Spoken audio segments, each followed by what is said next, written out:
2-3 سال شاید پچھلے سال یا اس سے پچھلے سال حج کے موقع پہ نا ہمارے پاکستان میں تو بڑے بڑے انوکھے واقعات ہوتے ہیں، سننے سے کیا میں کہتا ہوں وہ عبرت کے لیے ہوتے ہیں۔ جعلی ویزے لگوا دیے حج کے کسی ایجنٹ نے، اللہ کے مہمانوں کو بھی لوگ لوٹ لیتے ہیں، معاذ اللہ، جعلی ویزے لگوا دیے۔ اور مزے کی بات یہ ہے کہ پاکستانی ایئرپورٹ سے گزر بھی گئے وہ ویزے والے، اور احرام باندھے لوگ جدے پہنچ گئے۔ 4 آدمی تھے، انہوں نے ویزا دیکھا تو کہا نقلی، آپ کو واپس جانا پڑے گا۔ اگلی فلائٹ سے وہ لوگ واپس آئے۔ آپ مجھے بتائیے ان کی جب وہ چھوٹے چھوٹے کلپ آئے، میڈیا نے ان کی باتیں سنی تو ان کے آنسو نہیں تھمتے تھے۔ ایک آدمی احرام باندھ کے گیا ہے، معمولی سمجھتے ہیں آپ؟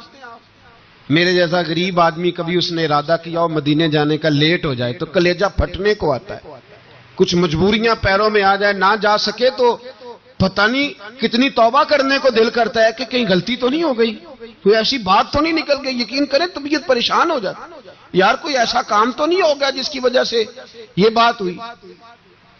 4 آدمی لوٹ آئے، حالات خراب ہو گئے، لوگ رو رو کے قصے سناتے تھے، لیکن میرے رسول پاک علیہ السلام کا حوصلہ دیکھو۔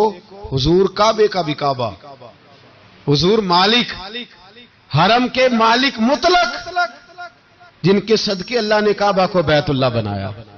حاجیو آؤ شہنشاہ کا روضہ دیکھو، کعبہ تو دیکھ چکے اب کعبے کا بھی کعبہ دیکھو۔ حضور 1400 صحابہ کو لے کے گئے عمرہ کرنے، مقام حدیبیہ پر پہنچے تو کافروں نے روک لیا، ہم عمرہ نہیں کرتے، تو اور میں خادم اور جو وارث و مالک ہیں 1400 صحابہ، ہم نہیں عمرہ کرنے دیتے، واپس جائیے۔ صلح لکھی جا رہی ہے۔ صلح کی شرطیں کیا ہیں؟ مکے سے کوئی آدمی غلطی سے بھی مدینے چلا گیا، مکے کا آدمی تو مسلمان اگر ان کے ظلم سے تنگ آ کے، مکی مسلمان کافروں کے ظلم سے تنگ آ کے مدینے چلا گیا تو مدینے والے واپس کریں گے، اور اگر مدینے سے کوئی شخص غلطی سے بھی مکے چلا گیا تو مکے والے واپس نہیں کریں گے۔ اتنی سخت شرائط۔ حضرت عمر غصے سے کانپنے لگے، صحابہ پریشان ہیں، پر میرے رسول پاک نے صبر دکھایا، حوصلہ، تدبر، یہ تدبیر ہے۔ صبر ایک بہترین تدبیر ہے، اگر کوئی اپنائے تو بہترین طریقہ ہے۔ حضور نے فرمایا ہمیں منظور ہے، صلح کرو، اور اتنا سخت حکم ہے، کہنے لگے 1400 احرام والے واپس جائیں، بعد میں آنا، اس وقت نہیں عمرہ کرنے دیں گے۔ میرے نبی پاک علیہ السلام، مجھے بتاؤ، مجھے اور آپ کو دکھ ہوتا ہے تیاری ہو تو پروگرام رہ جائے، تو اگر احرام باندھا ہو اور اللہ کے رسول نے بندھوایا ہو تو حضور واپس لوٹنے لگے تو کتنی تکلیف کی بات ہے۔ حضور نے فرمایا چلو آئندہ آئیں گے۔ معاہدہ لکھا جا رہا ہے، حضرت علی معاہدہ لکھ رہے ہیں، لکھو محمد الرسول اللہ صلی اللہ علیہ، محمد الرسول اللہ صلی اللہ علیہ وسلم اور قریش مکہ کے بیچ معاہدہ۔ یہ تحریر لکھی جا رہی تھی تو ابو سفیان بول پڑا، کہنے لگا جی ہم محمد الرسول اللہ نہیں نکلنے دیں گے، معاذ اللہ، یہی تو ہمارا جھگڑا ہے، اگر آپ کو رسول اللہ مان لیا تو پیچھے رہ کیا گیا، محمد ابن عبداللہ لکھے۔ حضور نے حضرت علی سے فرمایا رسول اللہ کاٹ کے محمد ابن عبداللہ لکھو۔ حضرت علی لکھ رہے تھے، محمد الرسول اللہ لکھا تھا، فرمایا رسول اللہ کاٹ کے محمد ابن عبداللہ لکھو۔ تو حضرت علی کہنے لگے حضور مجھے یہ لفظ کاٹنا نہیں آتا، حضور مجھے یہ لفظ کاٹنا، کسی صحابی نے اعتراض نہیں کیا کہ لکھنا آتا تھا، کہا مجھے کاٹنا۔ حضور نے دوبارہ کہا علی کاٹ دو، کہا یا رسول اللہ مجھے یہ لفظ کاٹنا نہیں آتا۔ میرے حبیب نے تیسری دفعہ کہا علی کاٹو، تو شیر خدا نے قلم چھوڑا، ہاتھ باندھے اور کھڑے ہو کہنے لگے محبوبہ مجھے تیرے قصیدے لکھنے آتے ہیں، کاٹنے کوئی نہیں آتے، میں مجبور ہوں، مجھ سے نہیں ہوتا، کوشش کرتا ہوں، نہ قلم اٹھتا ہے نہ ہاتھ چلتا ہے۔ میرے حبیب پاک نے قلم پکڑا اور لفظ رسول اللہ خود کاٹ کے محمد ابن عبداللہ کرایا۔ بھائی وقت گزر گیا، صلح ہو گئی، یہ تدبر، یہ حوصلہ، یہ تدبیر میرے نبی نے فرمائی۔ اب تو 1400 کو مکے نے نہ داخل ہونے دیا، لیکن 1 سال ہی گزرا، تھوڑا ہی وقت گزرا، میرے رسول پاک 10,000 کو لے کے مکے میں داخل ہو گئے۔ 10,000 اس نے فائدہ دیا، حکمت کیا تھی، تدبر کیا تھا؟ قریش روز لڑائی کرنے آ جاتے تھے، تبلیغ ہی نہیں کرنے دیتے تھے. ان سے صلح ہو گئی تو نبی پاک نے کیسر کو خط لکھا، کیسر روم کو، ہرکل کو. دور دراز تبلیغ پھیل گئی، مسلمان 100,000 سے زیادہ ہو گئے. ان کی طرف سے اب وہ لڑائی بند ہو گئی. میرے حبیب پاک علیہ السلام کے حوصلے نے کمال دکھایا. اس تدبیر نے فائدہ دیا امت مسلمہ کو. 10,000 کا لشکر لے کے حضور کعبے میں داخل ہوئے. کل جو ابو سفیان کہتے تھے نا محمد رسول اللہ لکھنے نہیں دوں گا، آج وہ خود کہہ رہے تھے اشہد ان لا الہ الا اللہ واشہد ان محمد رسول اللہ صلی اللہ علیہ. کل جو کہہ رہے تھے کہ میں یہ لفظ نہیں لکھنے دوں گا، آج ابو سفیان کی حویلی میں لاکھوں لوگ، ہزاروں لوگ بیٹھے تھے اور سارے کہہ رہے تھے محمد الرسول اللہ محمد الرسول اللہ محمد الرسول اللہ صلی اللہ علیہ وسلم. میرے محبوب کی تدبر نے، فقاہت نے، اور پھر کمال ہوا. 1400 کہاں اور 1,44,000 کہاں. 1400 کہاں اور 1,44,000. 1400 کو نہیں جانے دیا عمرہ کرنے. میرے رسول پاک 1,44,000 کو لے کے حج کرنے چلے گئے.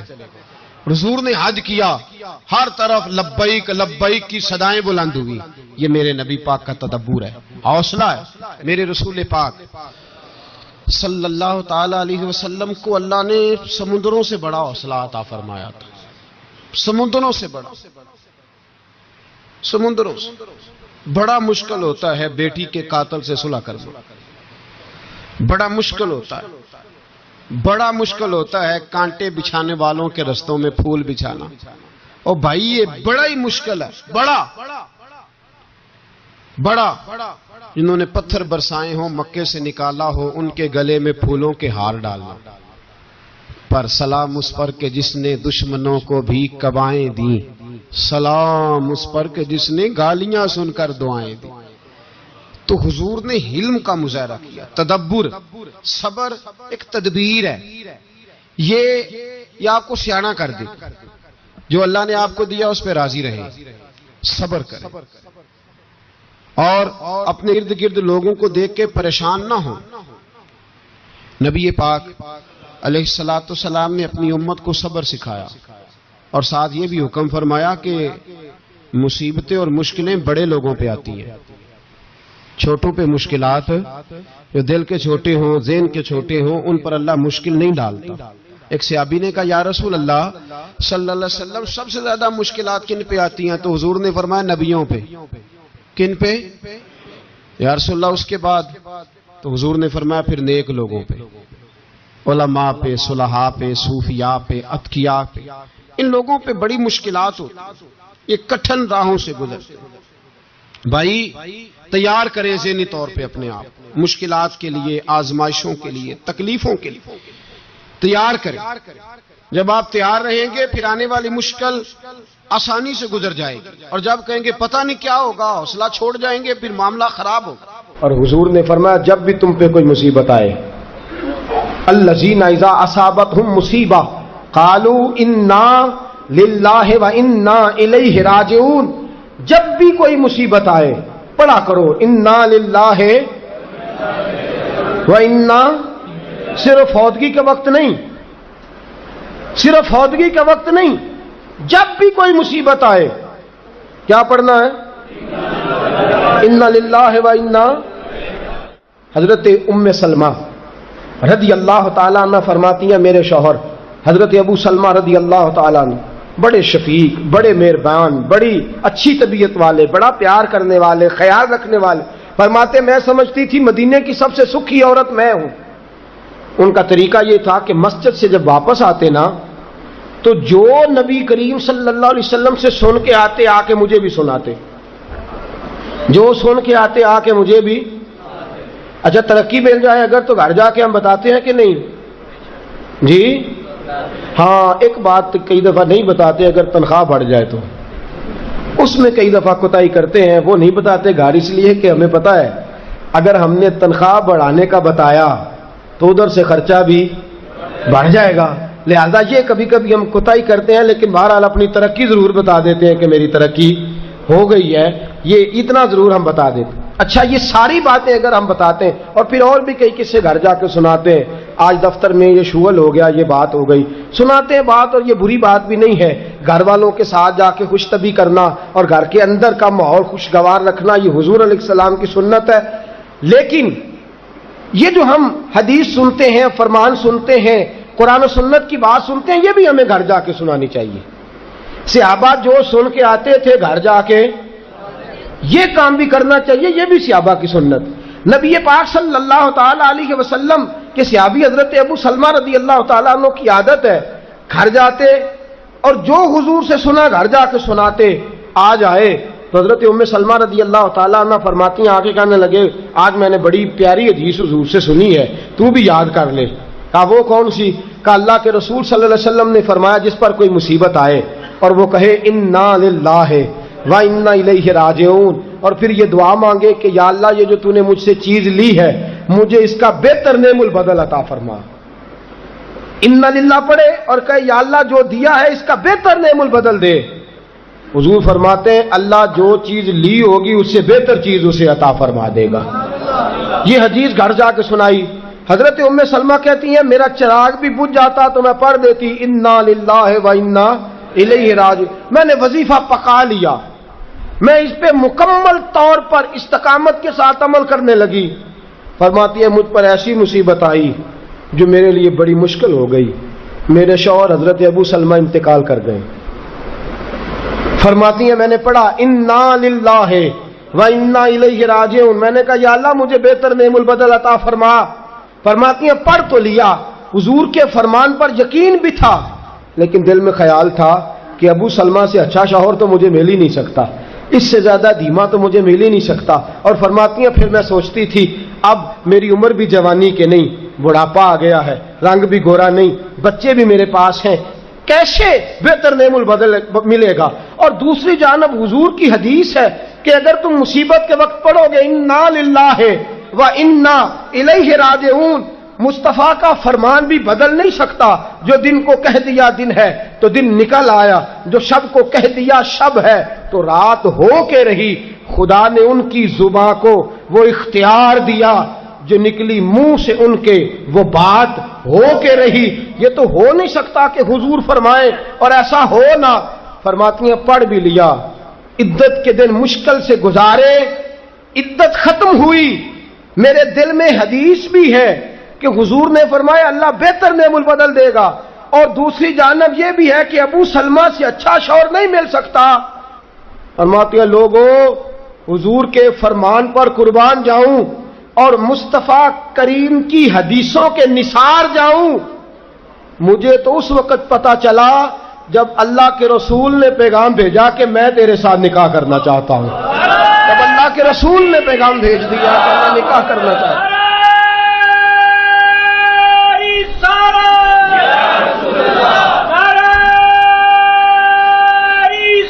حضرت ام سلمہ ام المومنین رضی اللہ تعالیٰ عنہ فرماتی ہیں جب مصطفیٰ کا پیغام آیا تو فرماتی ہیں فوراً میرے لب پہ درود آیا، فوراً میرے لبوں پہ سلام آیا۔ میں نے کہا محبوبہ جو بھی فرماتے ہو سچ ہی فرماتے ہو، جو بھی کہہ دیتے ہو کمال ہی کہہ دیتے ہو۔ یا رسول اللہ میں کہتی تھی مجھے ابو سلمہ سے اچھا شوہر نہیں مل سکتا، اللہ نے مجھے کائنات میں سب سے اچھا شوہر عطا فرما دیا ہے، کائنات میں سب سے۔ میں نے صبر کیا اور حضور کے فرمان پر عمل کیا کہ مصیبت آئے تو کہو انا للہ وَإِنَّا إِلَيْهِ راجعون۔ میں نے صبر کیا، شکر کیا، اللہ نے مجھے دھرتی پہ سب سے اچھا شوہر دیا۔ اور حضرت ام المومنین ام سلمہ رضی اللہ تعالیٰ عنہ عرض کرتی ہیں یا رسول اللہ میرا رنگ بھی گورا نہیں، حضور عمر بھی میری بڑھاپے کے قریب ہے، بچے بھی ہیں، روپ بھی نہیں تو میرا رنگ بھی نہیں، میری رومی ورگی چال بھی نہیں تو میرا جامی ورگا عشق، حضور کوئی ایسی چیز نہیں جو آپ کے قابل ہو۔ یا رسول اللہ تو امیر حرم میں غریب بے نوا، تو کجا من کجا۔ میرے حبیب نے فرمایا ام سلمہ تیرے پاس غربت بھی ہے، پریشانی بھی ہے، بچے بھی ہیں، مجھے پتا ہے کوئی تیرا سہارا نہیں بنے گا، اور جس کا کوئی سہارا نہ بنے اس کا میں بنا کرتا ہوں۔ اگر وقتی طور پہ حوصلہ کر جاؤ گے، دلیری کر جاؤ گے، آنے والا وقت آسان ہو جائے۔ حوصلہ نہیں، صبر نہیں، سکون نہیں، دو چار باتیں، یہاں تک کہ لوگ ابا جی کی بات برداشت نہیں کرتے، ایسے جملے کہہ دیتے ہیں جو دوبارہ پلٹ کے نہیں آتے، ماں کو لفظ نہیں بھولتے، باپ کی روح تک چھلنی کر دیتے ہیں وہ جملے، لیکن لوگ اس وقت حوصلہ کرنے، اور ہم پنجابی لوگوں نے تو گنجائش ہی بڑی دے دی ہے، کہتے بچہ ہے جے ایک ہی ہے، ایک میں حوصلہ کرے کی ہے ماشاءاللہ، تو اگر جوان ہو گیا تو کہتے ہیں گرم خون ہے مکہ کب، اگر بوڑھا ہو گیا تو کہتے ہیں بوڑھوں میں حوصلہ نہیں ہوتا، نہ بچے میں نہ تو کس میں حوصلہ ہوگا؟ بولے کسی میں بھی نہیں، چھٹی سب کو فتویٰ مل گیا نا، یہ بچہ ہے جی، ابھی یہ تو بچہ ہے، آپ تو سیانے بیانے ہیں، یہ بچہ ہے، کمال ہو گئی ہے بھائی، کیا مطلب ہے بچہ ہے؟ بچے کو سارا پتہ ہے، ہر چیز اسے آتی ہے، حوصلہ کرنا ہی نہیں آتا، اور پھر کہہ دیا وہ تو گرم خون ہے، وہ کیا بات کرتے ہو؟ گرم خون ابے کے گلے پڑ گیا گرم خون، اس کو کھڑا کرو نا ایس پی کے سامنے اور اس کو مار تھپڑ اس کے منہ پہ، تیرے گرم خون کا پتہ چلے۔ غریب کے یہ گلے پڑ گئے، اس کو کھڑا کرو ایس ایچ او کے سامنے، پھر پتہ چلے گا خون کتنا گرم ہے۔ وہاں بالکل چپ ہے، بالکل خاموش ہے، اور گرم خون اس کا صرف اماں کے لیے، جلال صرف رہ گیا اگر غریب گھر کی بیٹی بیاہ کے لایا تو صرف اس کے لیے، کوئی ایسی بات نہیں۔ ہم بڑے سیانے، ہمارا غصہ بڑا سمجھدار ہے، ہمارا وہ گرم خون بڑا سیانا ہے، وہ جہاں دیکھتا ہے کہ معاملہ ہلکا ہے تو وہاں وہ گرم خون جلال میں، اور جہاں دیکھتا ہے کہ سامنے والا تگڑا ہے تو وہاں وہ گرم خون فوراً ٹھنڈا ہو جاتا ہے۔ حوصلہ پیدا کرے، زندگی حوصلے مند لوگ جیتے ہیں، جو حوصلے مند نہیں ہوتے وہ تو زندگی کا ایک سال لطف سے نہیں جی پاتے۔ حوصلہ کریں، مسکرائیں۔ میرے نبی پاک صلی اللہ تعالی علیہ وسلم نے نا عثمان بن طلحہ کعبے کی چابی ان کے پاس ہوتی تھی، تو حضور نے ایک دن فرمایا عثمان، اچھا یہ نہیں تھا کہ عثمان خاص لوگوں کو چابی کعبہ کھول کے دکھاتے تھے، بلکہ ان کو قریش کی جانب سے یہ حکم تھا کہ جو بھی تجھے کہے تو نے کعبے کا دروازہ کھول دینا۔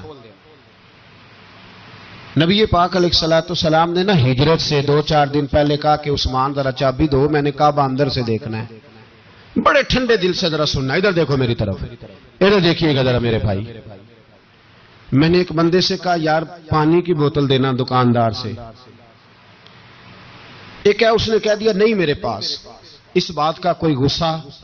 بولیے، اور اگر وہ کہے سارے زمانے کو ملے گی آپ کو نہیں دینی، پھر بولے میرا خیال ہے چپ کر کے ہنس کے آ جائیں گے، سوال ہی نہیں پیدا ہوتا۔ ہم کہیں گے مجھے نہیں نہ دینی، تو نے تو دکان اٹھا یہاں سے، بند کر اسے، کیا مطلب ہے سب کو دینی ہے تجھے نہیں دینی؟ کیا معنی ہے اس کا؟ لے کے جاؤں گا، جھگڑا ہوگا، بحث کریں گے۔ عثمان بن طلحہ سے حضور نے فرمایا دروازہ کھولو، کعبہ دیکھنا ہے۔ عثمان کہنے لگا میں ساری دنیا کو دکھاؤں گا، آپ کو نہیں دکھاؤں گا۔ کتنی سخت بات ہے، پر قربان جائیں رسول اللہ کے حوصلے پہ صلی اللہ علیہ۔ عثمان کہتے ہیں میں نے یہ بات کی تو نبی پاک مسکرانے لگے، اور میں اچھا نہیں دینی، تو حضور نے نا مسکرا کے اور میری کمر پہ تھپکی دی، فرمایا اچھا یاد رکھنا یہ چابی میں تجھ سے لے لوں گا، اور جس کو میرا دل کرے گا میں اس کو دوں گا۔ عثمان کہتے ہیں روز رات کو نبی پاک کے یہ جملے میرے کانوں میں گونجتے تھے کہ حضور نے فرمایا۔ کہتے ہیں جس دن پتا چلا نا نبی پاک 10,000 کا لشکر لے کے آ رہے ہیں،